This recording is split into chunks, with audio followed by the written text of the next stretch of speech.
नमस्कार दोस्तों। आज के इस वीडियो में हम आपको एक आईएएस बनी बेटी की आत्मसम्मान की दास्तां दिखाने जा रहे हैं, जिसको देखने के बाद आपका दिल रो भी सकता है और आप भी इस लॉकडाउन में कुछ अलग और कुछ नया कर आईएएस टॉप करने की आग दिल में जगा सकते हैं। जी हाँ, गली के नुक्कड़ की चाय की दुकान अड्डा थी चौधरी जी एवं खान चाचा की राजनीतिक एवं धार्मिक चर्चाओं की, जहां दोनों दिन भर के काम से थके हारे अपना अनुभव साझा करते थे और थोड़ी हंसी मजाक के बाद घर लौट जाते थे। चौधरी जी जहां लोक निर्माण विभाग में इंजीनियर थे, वही खान चाचा इंटर कॉलेज में प्राध्यापक। दोनों रोज की तरह ही चर्चा में लगे हुए थे। तभी अचानक खान चाचा ने चौधरी जी का ध्यान खींचते हुए कहा, चौधरी जी, ये तो अपना सुमित है ना। चौधरी जी ने नजर दौड़ाई तो उनका बेटा सुमित किसी लड़की के साथ बाइक पर तेजी से चला जा रहा था और वह लड़की भी इतनी अभद्र अवस्था में बैठी हुई थी कि चौधरी जी को भी शर्म आ गई। लेकिन अगले ही पल अपनी जेब को मिटाते हुए चौधरी जी ने कटाक्ष किया कि चाचा, चौधरियों का खून है, गर्म तो होगा ही और ये उम्र भी ऐसी होती ही है। इस बात पर दोनों ठहाके लगाकर हंस पड़े। पर कुछ देर बाद सामने से ही चौधरी जी की बेटी किसी लड़के के साथ बाइक पर घर की तरफ जा रही थी। हालांकि यह बहुत ही सभ्य अवस्था में बैठी थी, पर थी तो लड़की ना। चाचा ने व्यंग भरी निगाहों से चौधरी जी की तरफ देखा बस, और चौधरी जी इस बार चुप रहे।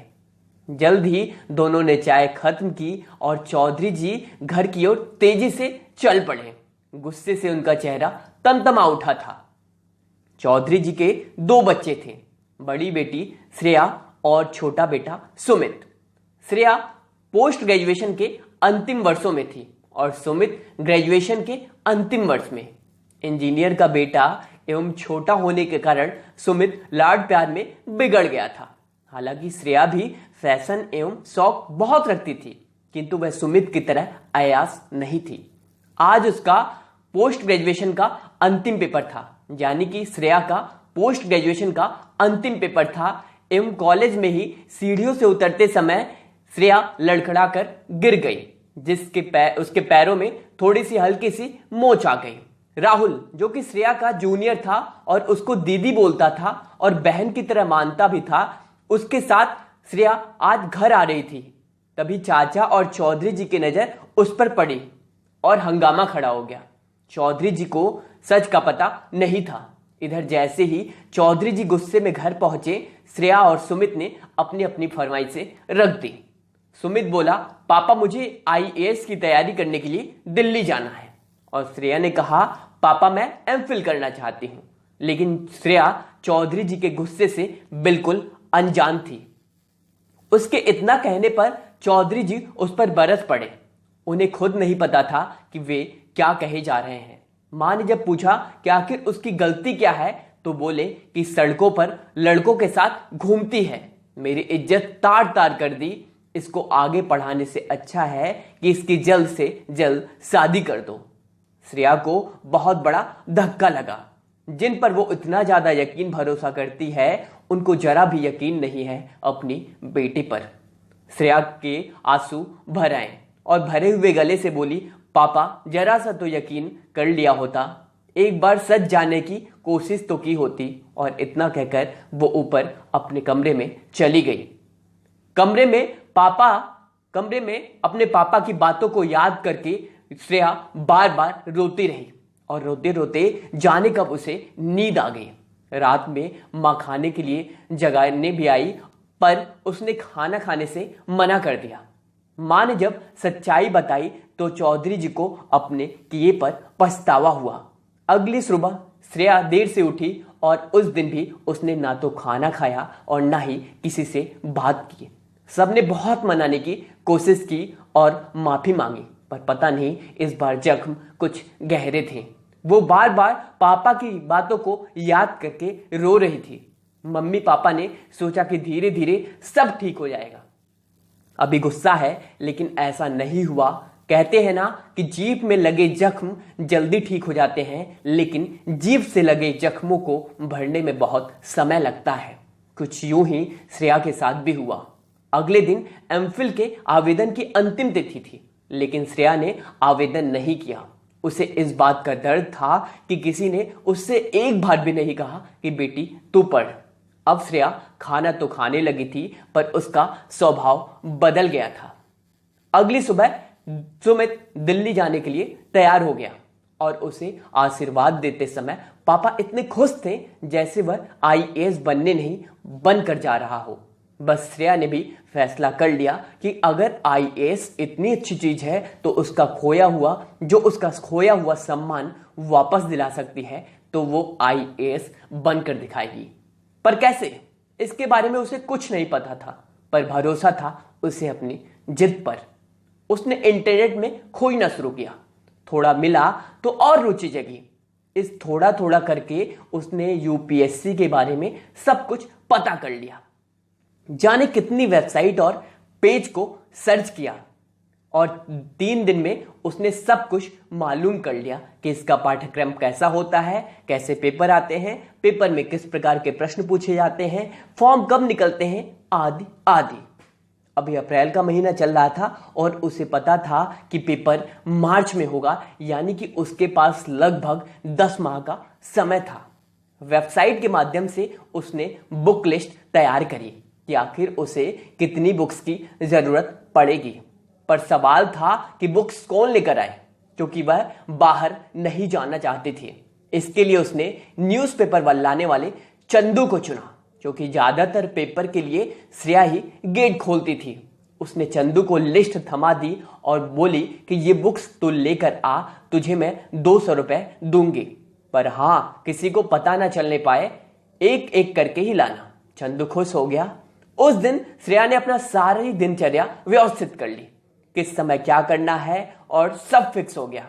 अगली सुबह एक नई सुबह थी।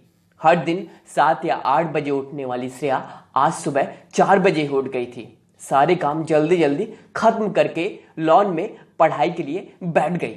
पापा ऑफिस चले गए और माँ काम में लगी हुई थी।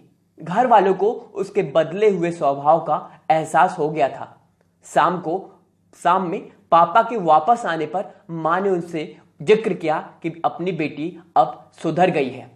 पहले गर्मियों में दोस्तों के साथ बाहर घूमने जाया करती थी। सारी गर्मियों में जाने कितनी फिल्में खत्म हो जाती थीं, पर इस बार इतना कहकर उनका गला भर आया। श्रेया के लिए अब शादी, पार्टी, पिकनिक आदि के मायने खत्म हो गए थे। उसकी दुनिया उसके अपने कमरे तक थी और उसकी दोस्त उसकी अपनी किताबें। जब कभी बोर होती तो कमरे की खिड़की से खड़े होकर वह बाहर का नजारा देखती और पुरानी बातों को याद करके फिर से थोड़ा रो लेती।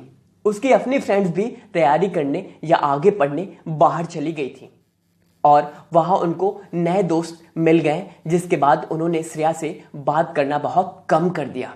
इसका कारण यह भी था कि उनको लगता था कि श्रेया अब आगे घर में रहकर कुछ नहीं कर पाएगी। मम्मी ने भी उसे बहलाने की बहुत कोशिश की। उसको माँ का खाना बनाया, उन्होंने उसे बार बार समझाया। कई बार तो जो टीवी प्रोग्राम श्रेया को बहुत पसंद होते थे, मम्मी उन्हें लगाकर वॉल्यूम बढ़ा देती थी ताकि कोई वजह हो जिससे वह किसी तरह नीचे आ जाए। पर श्रेया अब पूरी तरह बदल चुकी थी।